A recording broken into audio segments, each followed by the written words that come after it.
Je vous propose que nous reprenions. Ça fait une matinée assez dense, mais l'objectif, c'était un petit peu voilà, de mettre la table sur les 3 temps des ateliers qui avaient été conduits en mai et juin dernier.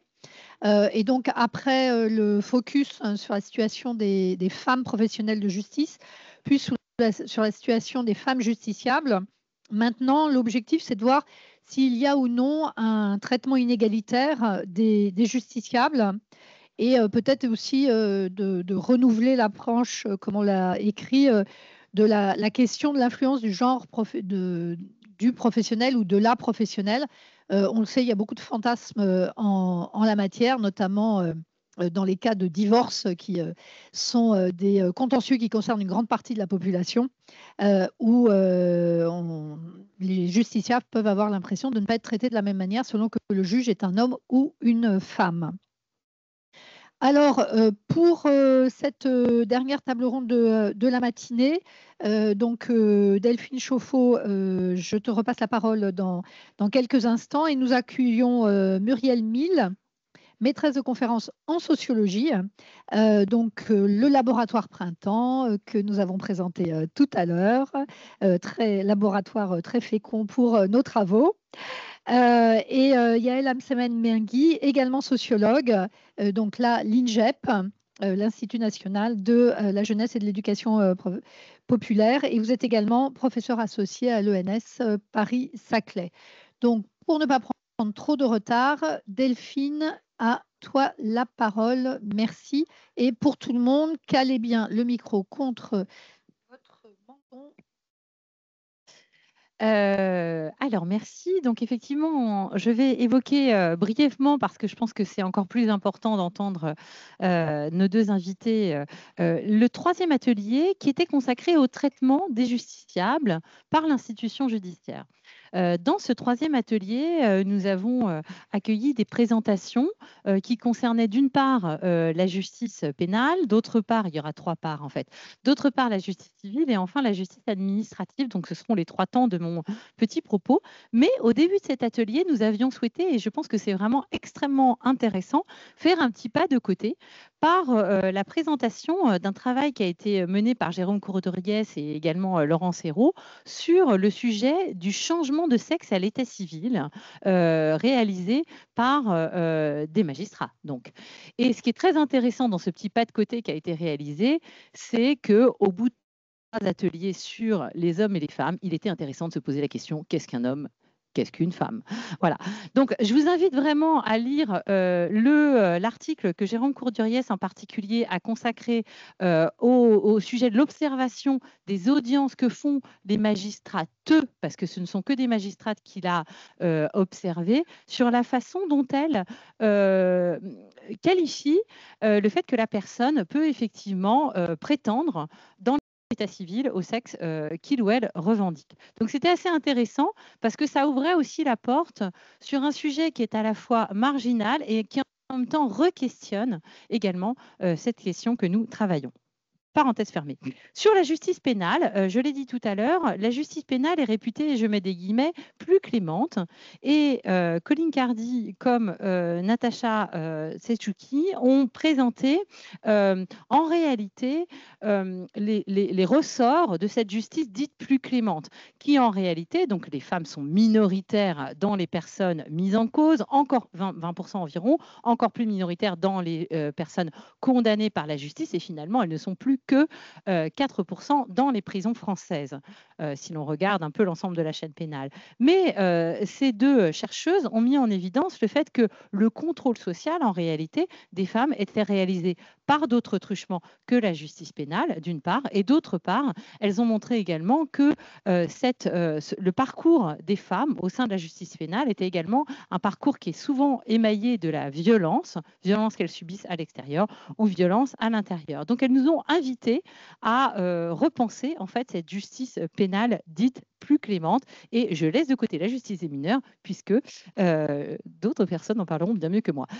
Sur la question de la justice civile, alors ça, c'est vraiment très intéressant, parce que la question que nous essayions de poser, c'était est-ce qu'il y a une justice civile distincte? Et c'est une question qui peut paraître incongrue, dans la mesure où la justice civile, normalement, n'a que peu à voir avec le sexe. Elle a à voir avec deux choses, avec un événement, et elle a à voir avec les demandes des justiciables. Eh bien, oh surprise, quelques travaux, il n'y a pas il y a beaucoup plus de travaux en matière de justice pénale qu'en matière de justice civile. Donc, il n'y a pas un foisonnement de travaux en matière de justice civile, mais tous les travaux qui ont été constitués, Delphine Serre en parlera également mieux que moi si elle le souhaite tout à l'heure, montrent qu'en réalité, il y a un traitement différent des hommes et des femmes justiciables dès que l'on observe un contentieux. Alors, par exemple, ça a été montré en matière. Donc, Lisa Carayon, par exemple, a évoqué la question de la responsabilité en matière de préjudice sexuel. Vous allez me dire, c'est un préjudice sexuel, donc forcément. Mais enfin, bon, elle montre qu'à la fois, il y a des organes qui sont différemment appréciés, des organes féminins et des organes masculins qui sont différemment appréciés, qui sont différemment cotés. Elle montre aussi que des facteurs comme l'agrément sexuel, enfin la libido, etc., sont différemment appréciés pour les hommes et les femmes. On ne voit pas pourquoi intellectuellement, mais on voit bien en réalité. Julie Minoc nous a également montré un traitement différencié sur la question de l'appréciation de l'autonomie en matière de protection des majeurs. Delphine Serre a montré également un traitement très différencié dans un excellent bouquin que je recommande à chacun. Ultime recours, un petit peu de publicité, il était sur ma table, qui traite du contentieux de la sécurité sociale et qui est très parallèle à ce qui nous a été dit également par Aude Lejeune sur le secteur professionnel. Et je ne parle pas de justice familiale parce que là non plus, je ne veux pas déflorer ce qui va vous être dit dans un instant. Alors, ce qui est très intéressant en matière de justice civile, c'est qu'on a un entremêlement des facteurs qui peuvent être à l'origine de ces distinctions dans les décisions, dans à la fois la procédure, la façon dont la décision est rendue, d'une part, et d'autre part, dans la décision qui est rendue. Ces causalités, d'après les travaux que nous avons aujourd'hui, peuvent être liées d'une part à la situation sociale, à une situation sociale différente des hommes et des femmes. On pense là au monde du travail, ça a été évoqué à plusieurs reprises. Elles n'occupent pas les mêmes emplois, elles n'occupent pas les mêmes contextes elles ne sont pas dans les mêmes contextes de travail. Donc, quand le litige concerne le monde du travail, mécaniquement, on a une situation sociale de départ qui est différente. Elles peuvent être également la cause de ces différences liées à la demande elle-même. Les femmes peuvent parfois demander moins pour la réparation d'un même préjudice. Elles peuvent demander d'autres choses. Cette demande, elle peut être éventuellement travaillée par d'autres professionnels. On pense aux notaires qui nous ont été présentés tout à l'heure. On pense aux avocats comme ceux sur lesquels Muriel Mille a travaillé, par exemple. On peut aussi avoir une causalité qui est liée à une apparence de neutralité du texte, mais qui en réalité ne prend pas en considération des situations différentes des hommes et des femmes. Alors par exemple, on pense au contentieux social qui a été évoqué sur par exemple les pensions de réversion, ou ce type de mécanisme où le texte est neutre et en réalité cette neutralité crée en elle-même une reproduction finalement d'une situation qui elle-même peut être différente. Et enfin, le dernier facteur, c'est évidemment des appréciations distinctes, des appréciations différentes de la situation selon si le justiciable est un homme ou une femme. Alors, face à ces travaux qui, pour le moment, ne forment pas réellement système, mais tous ont attiré le regard du groupe. Donc, le groupe a vraiment souhaité développer des axes de travaux sur le plus de contentieux possible, et y compris sur les contentieux sur lesquels intuitivement on pourrait ne pas avoir essayé de découvrir, essayer d'ouvrir l'œil pour voir si sur d'autres contentieux auxquels on ne pense pas, il pourrait y avoir des différences qui pourraient nous permettre d'éclairer les quelques causalités là que je viens à grands traits peut-être de résumer. Par exemple, je ne sais pas, le contentieux de surendettement, le contentieux, enfin des contentieux sur lesquels on peut avoir des publics hommes et femmes, peut-être qu'on imaginerait placés dans une même situation et qu'ils ne le seraient pas. Enfin, sur le troisième angle, la justice administrative. Alors là, on a parlé en particulier de deux contentieux très précis qui sont d'une part le droit des étrangers. Alors, la même Lisa Carayon a évoqué un travail qu'elle a réalisé sur l'appréhension par les juridictions administratives du droit des étrangers, montrant qu'il y avait des distinctions, notamment s'agissant de l'appréciation de la situation familiale. Donc voilà, donc la question du droit des étrangers, qui relève des mêmes causalités que celles que je viens d'évoquer, et dans un tout autre registre, et avec une approche la plus d'ouverture d'esprit, le droit fiscal.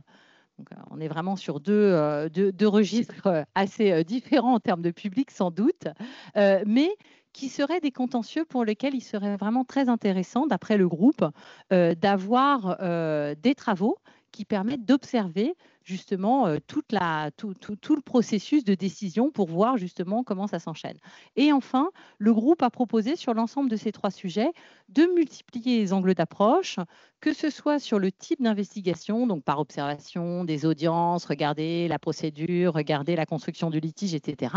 Et puis aussi des approches qui seraient des approches jurisprudentielles, mais avec un angle de genre qui aujourd'hui n'est pas du tout observé dans les analyses de jurisprudence faites par la doctrine.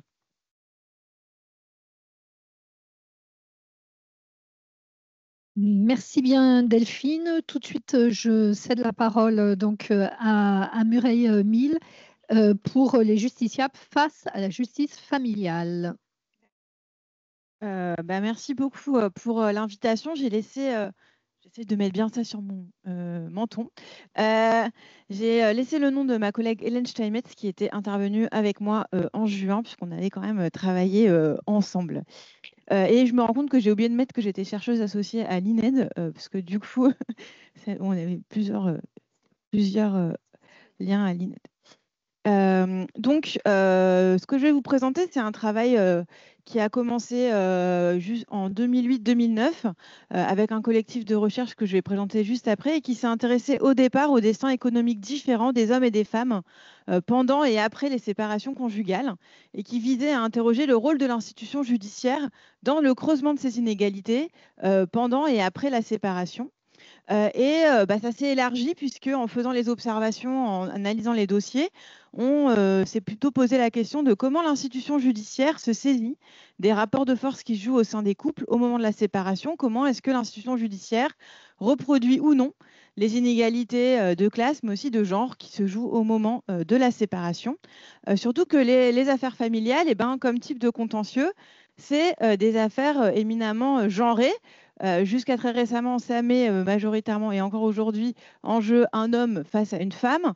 Et aussi, c'est des enjeux qui ont trait au travail domestique et parental, la garde, la pension alimentaire, la prestation compensatoire. Et moi, du coup, hop. Ah non, pardon. Hop. Et donc, c'était une enquête collective qu'on a menée pendant assez longtemps aux affaires familiales avec 2 étapes. Une première étape d'observation dans des chambres aux affaires familiales et d'entretien avec des juges aux affaires familiales et un premier traitement quantitatif. Puis une deuxième phase où on a traité 4000 dossiers de séparation pour en faire une base de données dont je vais vous présenter des chiffres aujourd'hui. Et on est allé un peu en dehors des tribunaux pour aussi aller voir le travail des avocats et avocates en droit de la famille. Et on a aussi fait des observations en cours d'appel. Donc, on s'est agrandi. Dans les 2 cas, on a bénéficié du financement de la mission droit et justice. Donc, on a été très soutenu de ce point de vue-là.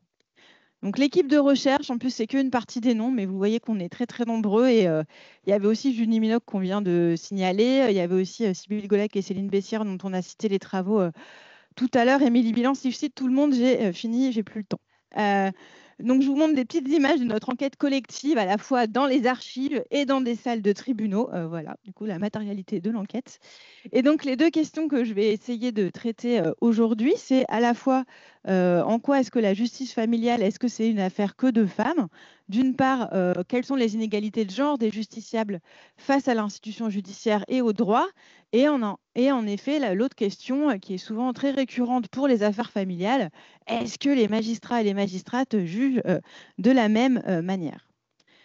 D'une part, c'est quoi les inégalités de genre face à la justice familiale? On voit que c'est des variations de genre, mais aussi des variations sociales. Tout d'abord, en fait, on n'a pas recours de la même manière aux affaires familiales. Il y a de fortes variations genrées dans la manière de faire face à la justice qui s'articulent avec des variations sociales. Donc, tout d'abord, les modes de recours sont genrés. En dehors des requêtes conjointes, ce sont les femmes qui, dans 2 tiers des cas, sont à l'origine de la requête. Elles sont plus investies dans les procédures. Elles sont plus souvent présentes à l'audience et elles sont plus souvent représentées par un avocat Elles expriment plus souvent des demandes explicites. Donc là, ça fait contraste avec ce que montrait Aude Lejeune. Les hommes, peut-être, sont revendicatifs pour le travail. Et on voit que là, les femmes sont amenées à se servir du droit pour des raisons économiques et familiales. Par contraste, on voit que 14% des hommes n'expriment pas de demande.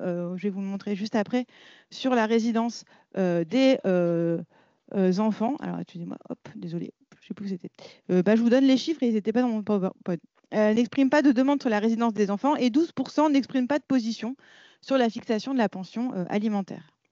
La nature des demandes et des enjeux qui sont associés, c'est encore plus genré, puisque dans 76% des cas, les femmes demandent à ce que la résidence de l'enfant soit chez elles.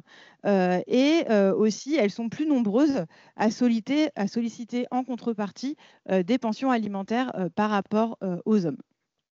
Donc, il en découle que pour les femmes, l'enjeu aussi d'avoir recours aux affaires familiales, il est économique. Elles peuvent être aussi orientées par les institutions sociales à faire recours au JAF pour prouver, par exemple, l'impécuniosité de leur conjoint, pour assurer qu'elles ont bien la garde, etc. Ce sont aussi des attitudes différenciées face à la justice. Donc, ces femmes, elles sont plus souvent en situation de demandeuse. Elles ont plus intérêt à ce que les procédures aboutissent.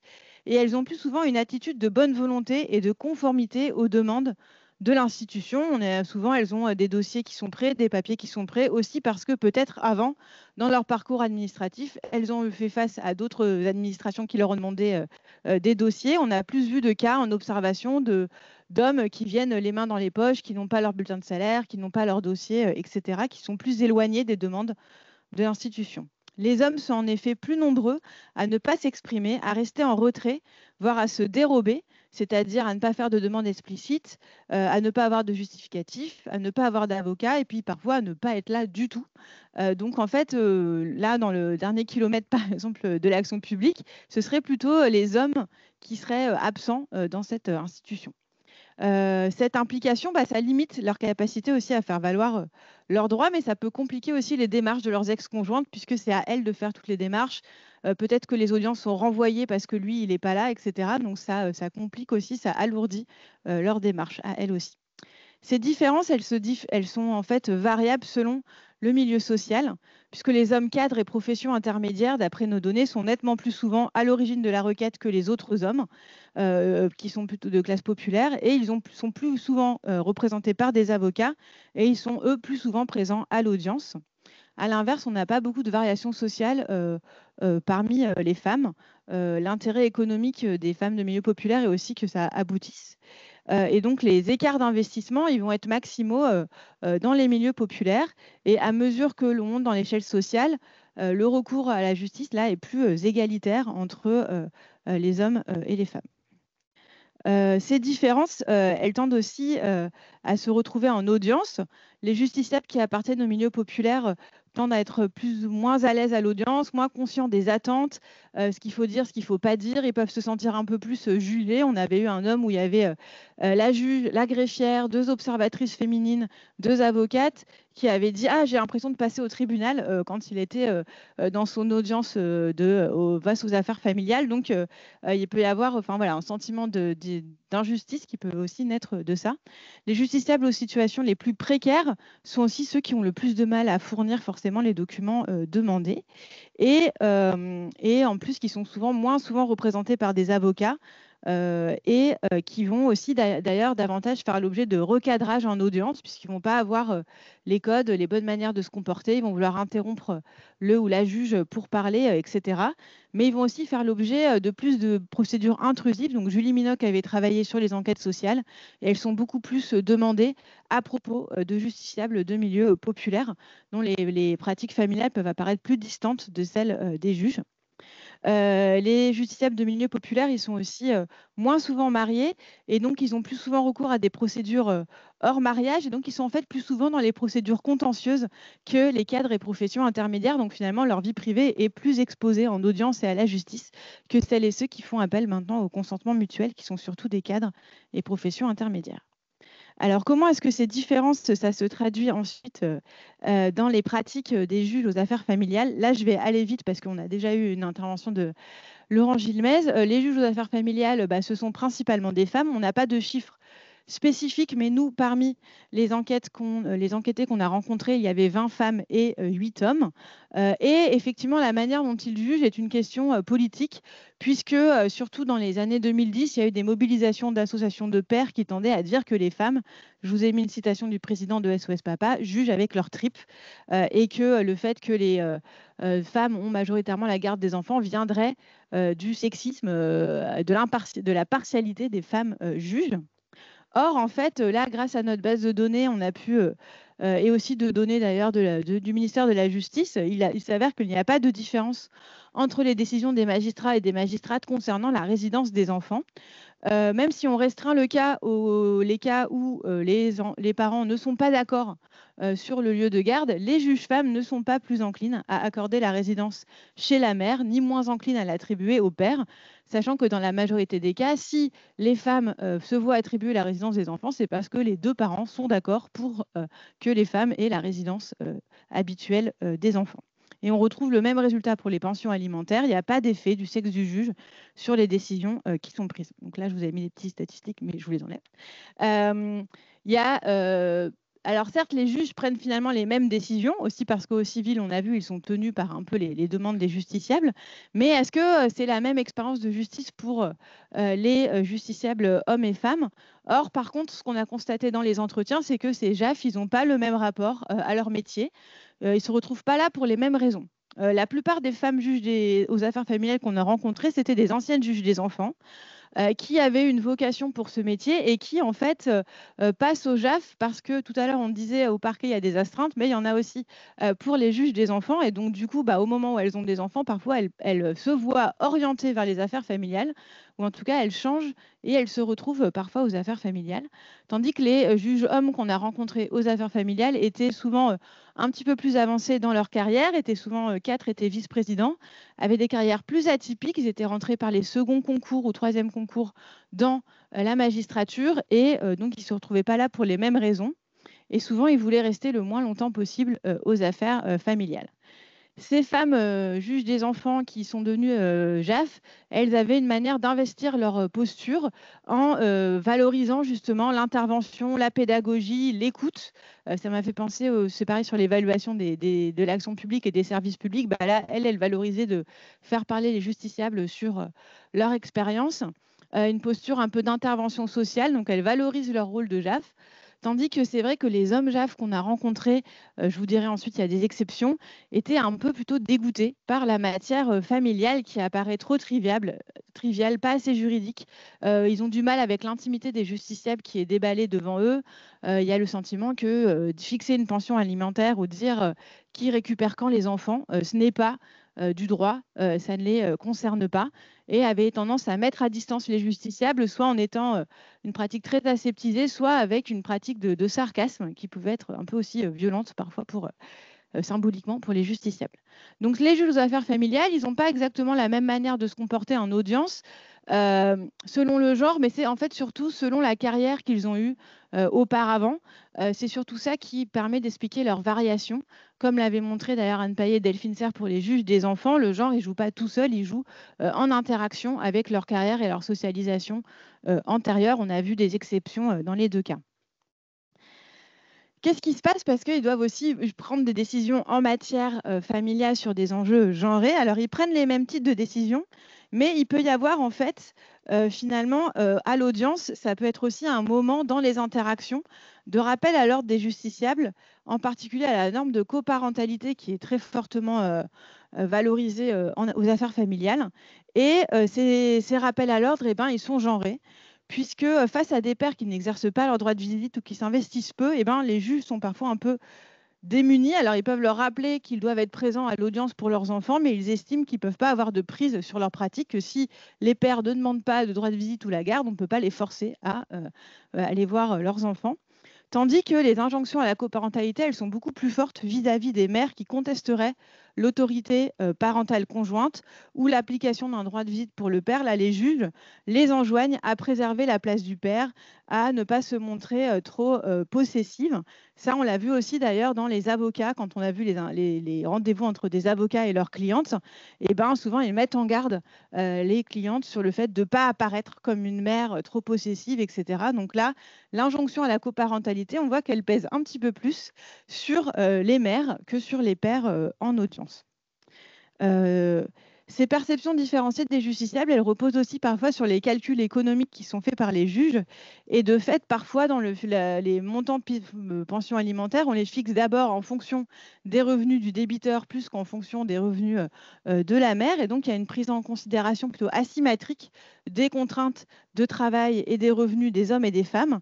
Il y a peu d'interrogations sur les coûts du travail féminin, domestiques et aussi dans leur cadre professionnel. En audience, je pourrais prendre des exemples dans les questions, mais on va moins prendre en compte les contraintes professionnelles des femmes que celles des hommes.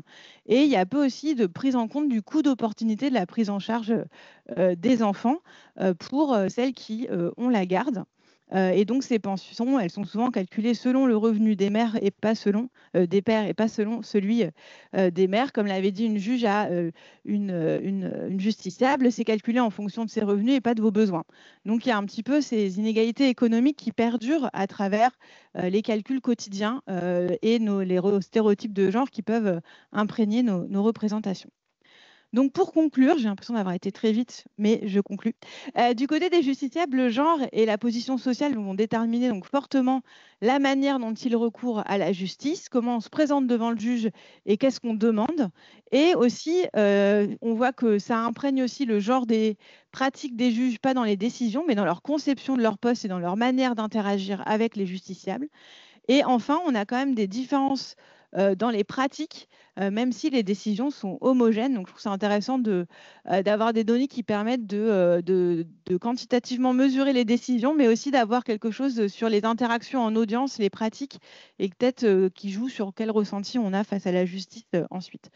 Comme nous sommes une multinationale de recherche, je vous présente nos différents travaux. Donc, c'était le collectif 11, on avait publié un premier lien en 2013, et je voulais juste revenir sur ça, puisque deux de mes collègues, Sybille Golac et Céline Bessière, ont travaillé plus spécifiquement sur les enjeux économiques et patrimoniaux des séparations et des successions en faisant aussi une enquête chez les notaires. Donc, je me permets, comme ça répondait à notre intervention tout à l'heure, je me permets de citer leurs travaux qui ont été aussi adaptés en BD, voilà, si jamais vous voulez les lire.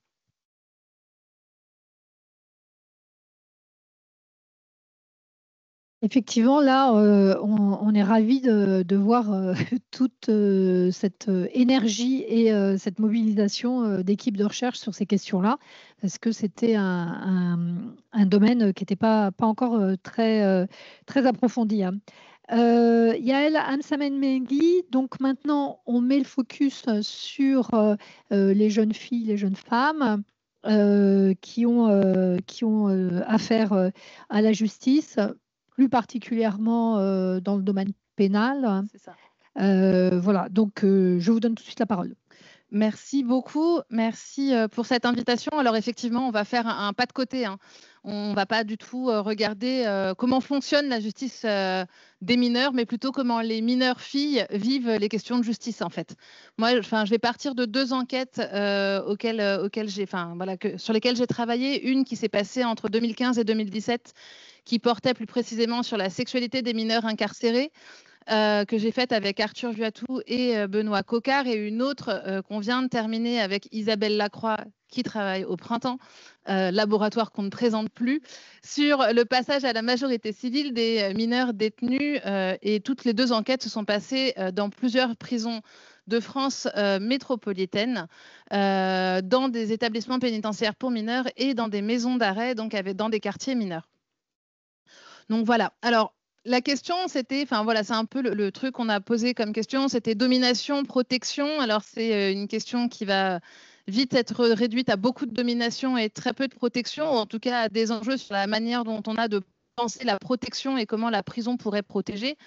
Juste pour vous raconter un tout petit peu, j'ai fait donc une enquête en mixité d'un point de vue des chercheurs d'une part et une enquête en non-mixité d'autre part. Et le fait d'aller en milieu pénitentiaire avec deux hommes d'une part et deux femmes d'autre part La première fois, on nous a expliqué que Benoît et Arthur ne pouvaient pas rentrer en détention femmes parce que les femmes étaient des manipulatrices, encore plus les mineurs, et que c'était dangereux pour eux d'aller faire des entretiens dans des espaces fermés où on demandait l'absence de surveillants, d'éducateurs, d'éducatrices, puisqu'on voulait que des entretiens individuels en confidentialité, et qu'ils allaient se faire manipuler, et on risquait après de devoir gérer des plaintes de la part des filles mineures pour des tentatives d'agression sexuelle de la part des chercheurs.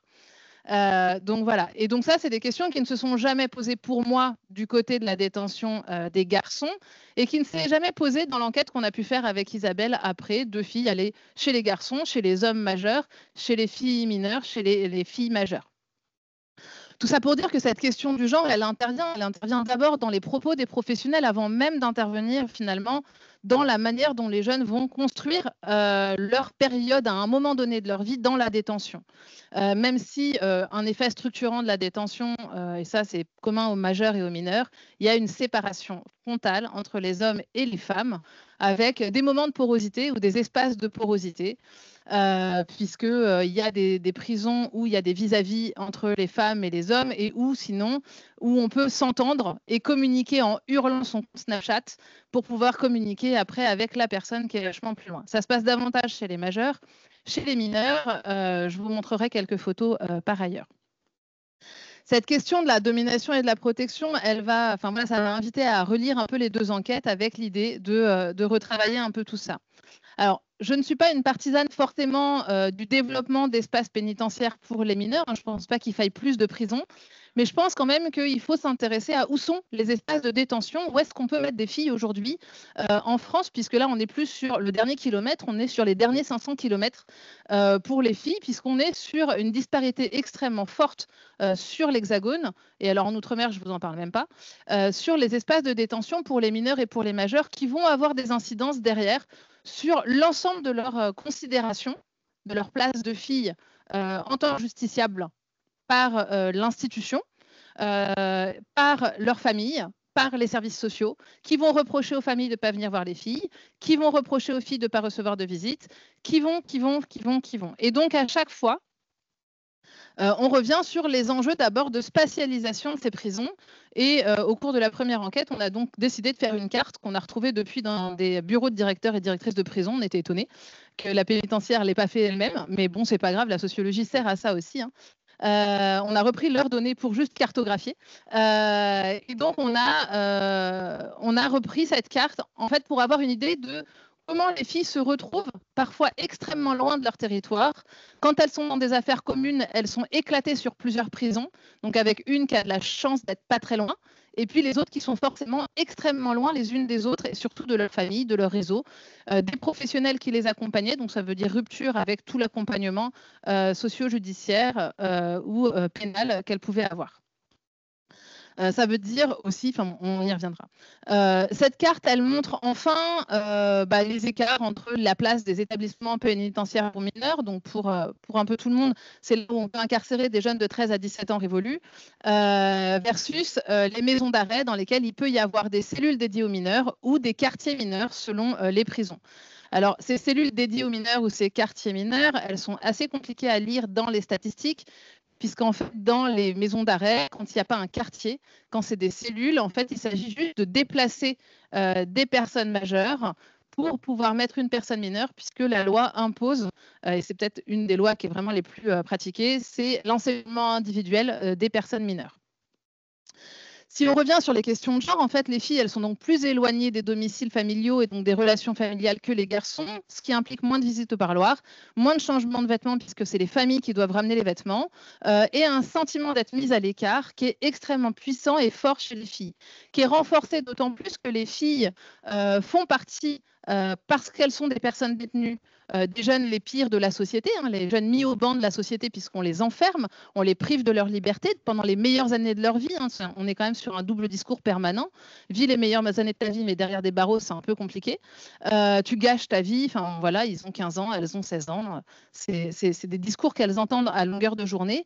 Et en même temps, elles font partie de la minorité du pire, puisqu'en fait, si on conçoit collectivement, et notamment les professionnels qui travaillent auprès d'elles et eux, le fait que les garçons garçons puissent se retrouver en prison, puisque ça fait partie finalement de la construction de la masculinité de faire des bêtises, que ça fait partie de la construction de la masculinité d'aller finalement s'interposer avec la police, c'est pas du tout un attendu du point de vue des filles, enfin pour les filles.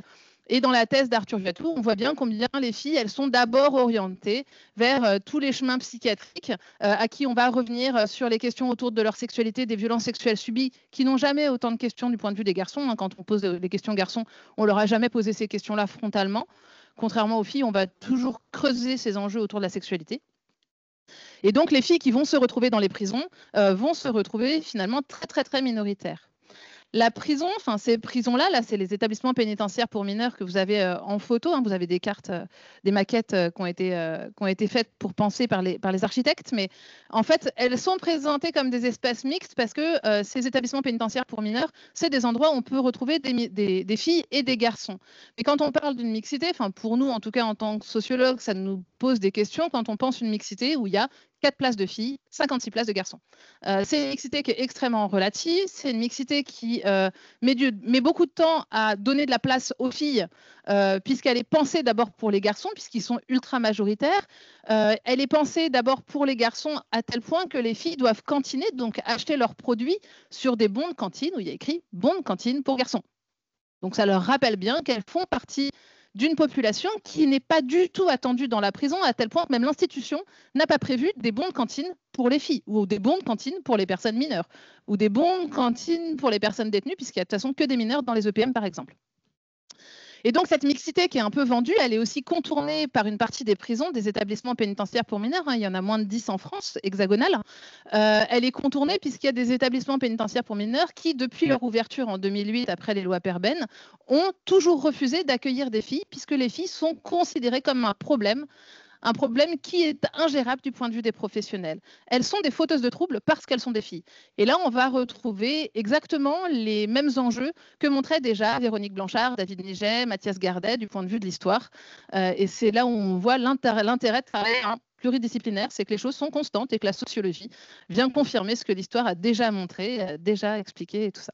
Bon, il y a des moments où on est un peu désespéré, mais sinon ça va. Donc cette mixité, elle pose des questions et elle pose des enjeux sur comment exister quand on est une fille mineure détenue, qu'on vit dans des conditions de détention qui sont assez variables et surtout qui statistiquement ont fait partie des personnes qui n'existent pas du point de vue des institutions, puisque quand on va essayer de demander de l'argent pour faire des recherches sur les mineurs détenus, on peut en avoir un petit peu, même si les mineurs représentent à peu près 1% de la population détenue globale. Mais alors, les détenues filles représentent moins de 1%. On est à une vingtaine de filles qui peuvent être incarcérées à un moment M en France. Donc, une vingtaine. L'avantage du CALI, c'est qu'on peut faire des enquêtes exhaustives en population générale, le truc qui nous arrive jamais en sociologie. Donc, je vous rends pas. Enfin, voilà, on a vraiment des données très, très fortes et très représentatives de la population incarcérée dans cette enquête. Dans ces 2 enquêtes. Pour nous, ce qui est intéressant, c'était de retrouver un peu comment la prison a été pensée ou est présentée comme un espace de protection. Elle est vécue comme un espace de protection de manière assez étonnante, en tout cas avec Isabelle, ce qui nous a semblé étonnant, c'était quand les filles nous ont décrit combien la prison était le premier espace de protection après l'interpellation, en fait. Et comment l'enchaînement de la garde à vue jusqu'à la détention, les filles se retrouvent finalement uniquement dans la prison comme ayant un espace où elles peuvent pour la première fois, prendre une douche, éventuellement changer leur protection hygiénique, et je reviendrai vite fait là-dessus. Je reviendrai vite fait là-dessus. Et puis, accéder au kit d'hygiène. En fait, et ça, je pense que c'est important de le dire ici, c'est qu'on a quand même un certain nombre de jeunes femmes, mineures et majeures, qui vont nous décrire les mêmes faits, c'est-à-dire d'être interpellées avec un déclenchement de règles à un moment qui est aussi lié au stress, où elles vont être présentées devant un juge. D'abord en garde à vue, elles vont commencer à saigner, elles vont se tacher, elles vont être appelées crasseuses par l'ensemble des services de police. Je ne ferai pas de distinction entre les corps de police parce que je ne les ai pas. Elles vont être traitées par d'autres qualificatifs par les autres personnes qui sont en garde à vue, par les garçons. Elles vont être présentées devant des juges complètement ensanglantées. Autant vous dire que le rapport des justiciables à la justice et aux institutions derrière, c'est assez compliqué de demander à des personnes très jeunes d'avoir après un point de vue, de vouloir collaborer, contribuer. enrichir, faire leur parcours, réfléchir à leur peine et ainsi de suite. Donc voilà, et en fait, il n'y a qu'en prison qu'elles vont pouvoir se retrouver finalement lavées, avoir accès à une douche. Et donc la prison peut être pour certaines un premier espace de protection. Ça va se limiter très rapidement à ça.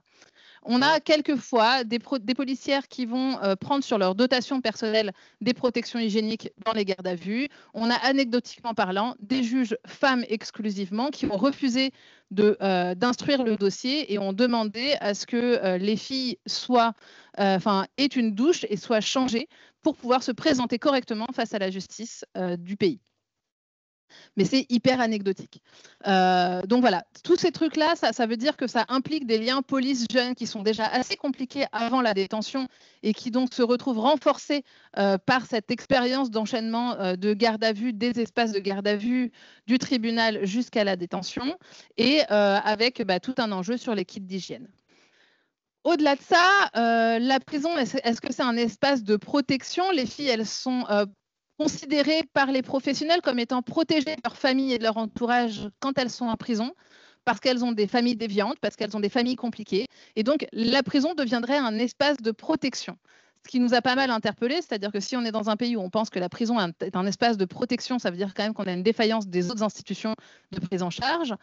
Et pour une autre partie des filles, elles seraient protégées des réseaux dans lesquels elles seraient amenées à notamment travailler dans la prostitution, avoir des activités de prostitution. Et donc, la prison serait le seul espace de protection.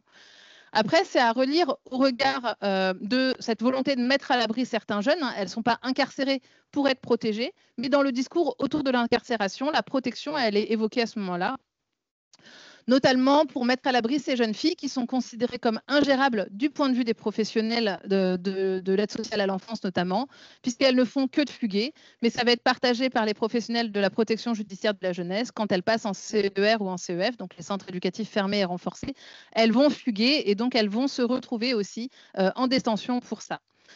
Enfin, ce qui me semblait important, c'était de revenir sur le fait que les filles sont considérées comme un problème permanent en prison. Elles sont considérées comme un problème parce que elles vont perturber complètement l'ordre carcéral et ça va être une des seules manières qu'elles vont avoir d'exister dans un monde carcéral qui n'est pas fait pour elles. Elles vont, dans certains établissements pénitentiaires pour mineurs, par exemple, utiliser toute la rhétorique autour de la sexualité, provoquer les garçons, les 56 autres garçons, en simulant des orgasmes de 3h à 5h du matin. Donc, si vous avez besoin d'acheter un appartement, appelez un notaire, mais regardez s'il n'y a pas une prison pour mineurs autour parce que vous ne dormez pas beaucoup. Et donc, elles vont perturber par la sexualité l'ordre carcéral, mais parce qu'elles sont aussi renvoyées en permanence à leur sexualité. Donc, elles vont performer l'ordre de genre en existant et en revendiquant une sexualité, en se mettant à moitié nues face aux fenêtres pour que les garçons les regardent, mais aussi pour que tous les professionnels les regardent. Elles vont provoquer. Et en même temps, à chaque fois, dans les EPM dans lesquels on a été, les cellules des filles sont mises en face des espaces où il y a des activités socio-éducatives. Et donc, les filles sont mises aussi en démonstration par rapport à l'ensemble des activités proposées aux filles et aux garçons dans la détention. Enfin, et je terminerai là-dessus, même s'il me reste 12 secondes, je trouve que c'est hyper important. Quand on s'interroge sur les filles et la place des filles en prison, il y a quelque chose qui revient beaucoup pour les mineurs. Et là, je vais encore enfoncer le clou sur les enjeux de genre et de sexualité. Mais c'est que si on a construit socialement le fait que les garçons de l'adolescence, c'est normal qu'ils ne rangent pas leur chambre, hein, ils sont élevés par des filles et donc les femmes rangent à leur place leur chambre. Et donc, en prison, ils ne rangent pas leur chambre non plus. Les filles, quand elles ne rangent pas leur chambre, on va tout de suite remettre en question leur moralité sexuelle. Et en fait, on va toujours associer le fait que si leurs chambres ne sont pas rangées, ça veut dire que derrière, tu sais bien ce qu'elle fait dehors, tu te rends bien compte de ce qu'elle a voilà, ça montre bien. Voilà. Et donc, on va aller jusqu'à des filles qui ont des difficultés à prendre des douches en disant, mais de toute façon, elle, c'est une fille sale, elle ne prend pas des douches, mais la fille sale, c'est aussi une fille qui aurait une sexualité qui serait réprouvée à la fois par les autres jeunes, mais aussi par les professionnels. Et donc là, pour terminer, il y a cette cellule-là. Donc, c'est une jeune femme qui s'appelle Loubna, qui est incarcérée depuis 7 mois, c'est-à-dire c'est long pour les mineurs, hein, c'est une grosse peine. Et à qui j'ai proposé à tous les jeunes de prendre des photos de leurs cellules. Alors, quasiment toutes et tous sont acceptés. Mais Loubna m'a demandé de prendre du temps. Et elle m'a dit, s'il te plaît, laisse-moi la soirée. Parce qu'à chaque fois, je leur ai dit, je reviens quand tu veux pour prendre la cellule. Je ne prends pas la cellule si tu n'as pas envie. Je prends que ce que tu veux dans la cellule. On se met d'accord sur les photos et tout ça. Et donc, elle me dit, laisse-moi la soirée. Je reviens, sa cellule, elle est nickel. Elle a passé genre de la javel partout. Ça sent la javel.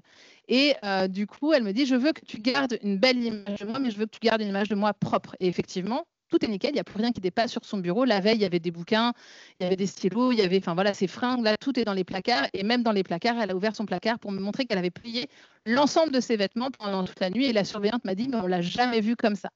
Mais il y a vraiment un enjeu entre la manière dont on a de présenter, de se permettre d'être présenté à l'extérieur, puisqu'elle sait que cette photo-là, elle va servir à des communications scientifiques auprès d'autres professionnels. Et donc, de quelle image on garde d'elle versus si j'avais gardé une image, si j'avais gardé une photo comme ça d'une cellule où c'est entre guillemets le boxon, à savoir les draps ne sont pas pliés. Il n'y a rien dans la cellule.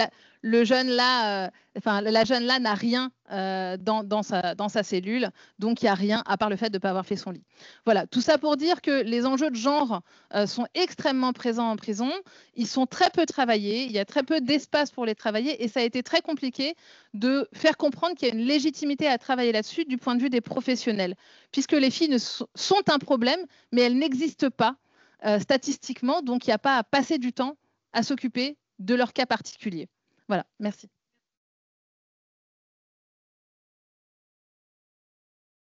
Merci beaucoup pour ces deux passionnantes interventions et la belle introduction de Delphine. Bon, vous nous plombez le moral quand même là.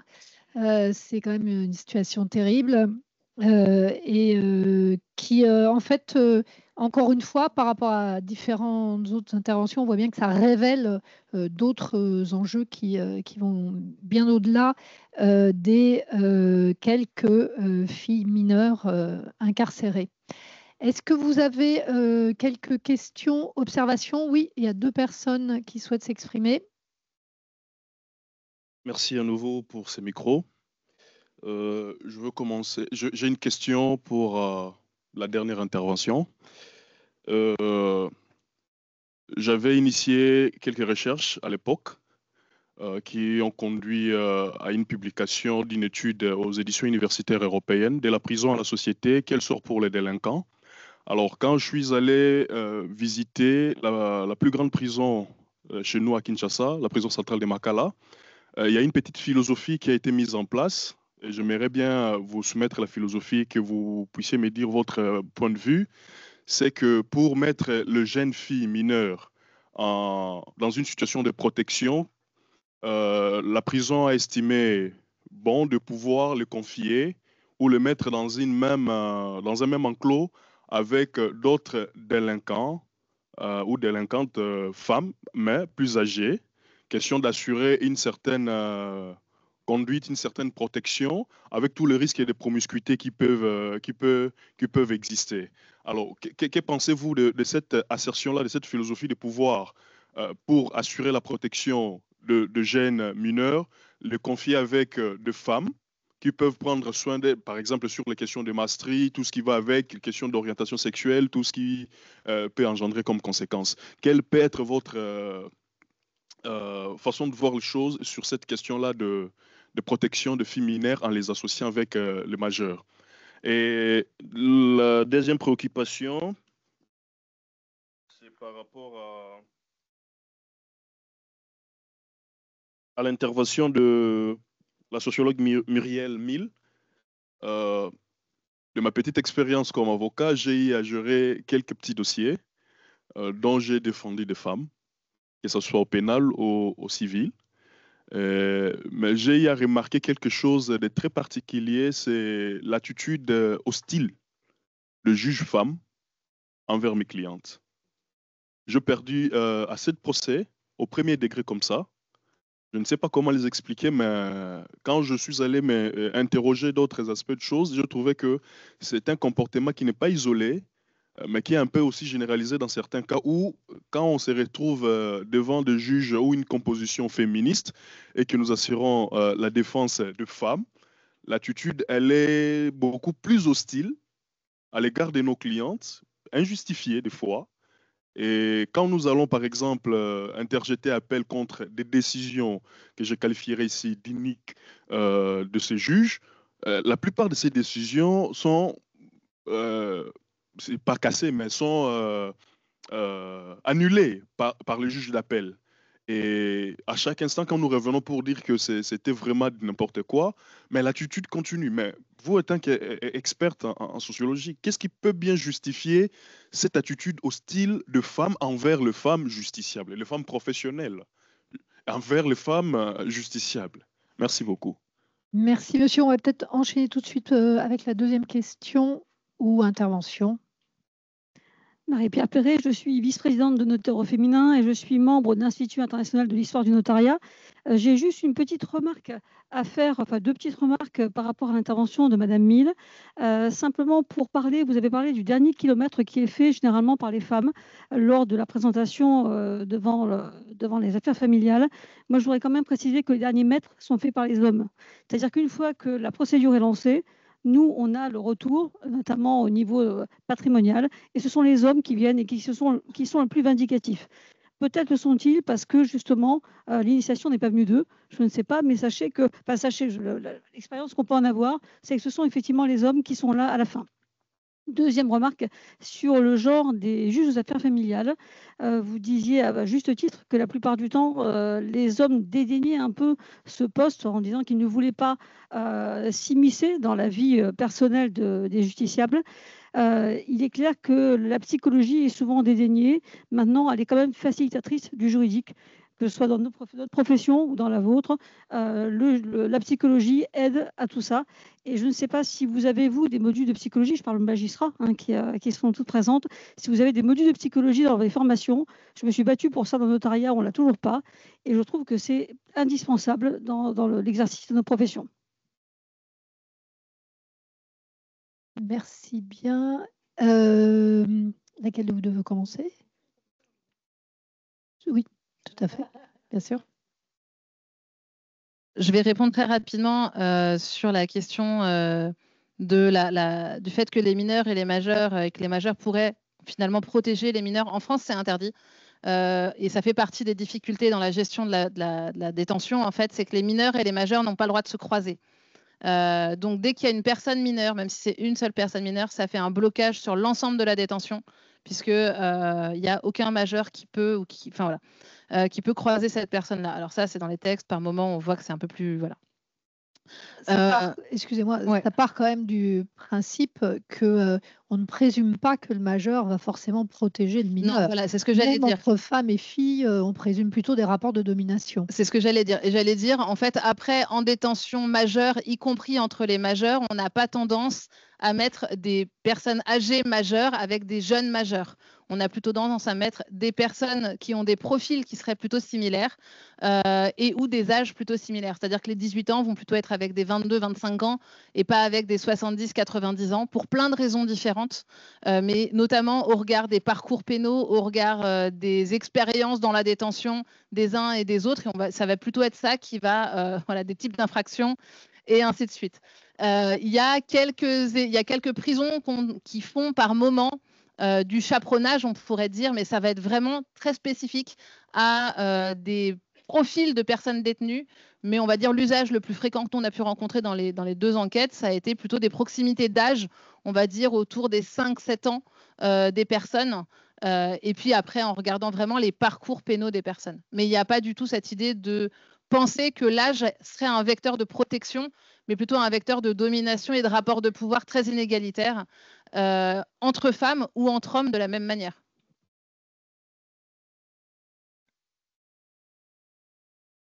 Du coup, je ne sais pas si je vais réussir à expliquer l'attitude hostile des juges femmes que vous avez rencontrés. Ce qu'ont pu étudier 2 collègues, alors c'était au Québec, c'était Gabrielle Schultz et Émilie Bilan sur les stéréotypes appliqués aux femmes et aux hommes au moment des divorces pour en affaires familiales. Et bien, effectivement, quand même, le stéréotype de la mère possessive peut se retrouver. Et non, un peu, on l'a vu quelques fois en audience où parfois les demandes des mères peuvent être vues comme trop grandes, trop importantes, ne laissant pas la place à l'autre conjoint, mais je ne peux pas aller tellement plus loin. Sur le fait que les hommes soient plus engagés dans les les affaires alors, je n'ai pas vu la personne qui a parlé parce que vous étiez caché là-bas, étaient plus engagés dans les affaires de patrimoine. Là, je vous renvoie au genre du capital et aux travaux de mes collègues Céline Bessière et Sybille Golac, qui montrent que aussi il y a peut-être plus d'enjeux économiques qui vont se poser pour les hommes au moment des successions et des séparations et dans la gestion du patrimoine, à la fois avant et après la séparation. Voilà, enfin, du coup, je vous renvoie plutôt à leurs travaux. Et effectivement, dans les hommes juges qu'on a rencontrés qui dédaignaient moins le contentieux familial, eh bien, il y avait un ancien travailleur social, ce qui fait aussi écho à un article de Anne Payet et Delphine Serre sur les trajectoires de juges des enfants. Donc, ceux qui ont été plus sensibilisés aux normes psychologiques peuvent davantage revaloriser leur travail comme juge des enfants, comme juge aux affaires familiales. Donc, il y a peut-être là des différences selon les formations antérieures. Alors, est-ce que ça veut dire que tous les juges devraient faire de la psychologie? Je ne sais pas. Après, sur le rapport à l'intimité, ce que je trouvais intéressant, c'est que nous, on avait un juge qui avait été un ancien juge d'instruction et qui n'aimait que très peu la matière familiale. Et ce que je trouvais paradoxal, c'est qu'on peut se dire que parfois, en tant que juge d'instruction, il avait été aussi très fortement confronté à l'intimité des personnes, puisqu'il y a des enquêtes de personnalité très vastes sur la vie. Mais là, c'était l'intimité valorisée d'une enquête pénale par rapport à l'intimité banale et quotidienne, peut-être, du travail domestique et parental. Oui, j'avais juste un tout petit point sur la question qui a été évoquée, qui a été un petit peu travaillée sur est-ce que les hommes et les femmes jugent différemment, et en particulier est-ce que les femmes prennent le contre-pied finalement des stéréotypes qui prétendent leur être imposés, et on voit quand même occasionnellement ces mécanismes-là. Donc le travail qui vient d'être évoqué sur les juges des enfants, que Delphine Serre relatera bien mieux que moi, montre ce mécanisme. Il y a un travail également qui s'appelle La fabrique des jugements d'Arnaud Philippe qui consacre un court passage à ça, mais qui est un passage qui est quand même assez intéressant sur un accroissement de la sévérité que peuvent avoir certaines professionnelles pour ne pas être accusée en réalité d'être trop indulgente vis-à-vis des personnes du même sexe qu'elles. Et ça rappelle à tous les praticiens et toutes les praticiennes, je pense, ce mécanisme de tentative de mise à distance pour préserver notre objectivité, notre impartialité. Et je pense qu'il faut aussi s'en garder en réalité. Donc, on voulait inviter aujourd'hui des personnes qui tiennent une formation qui s'appelle à l'ENM stéréotypes, se mettre à distance. Je ne sais plus comment mais comment se mettre à distance des biais que l'on porte. Et je pense que c'est vraiment très important, en effet, de réfléchir à notre positionnement en tant que personne et à la façon dont on réagit, y compris en surcompensant ce type de mécanisme. Merci beaucoup. Je vous propose qu'on parte déjeuner. Merci à vous trois encore une fois et on se retrouve à 14h.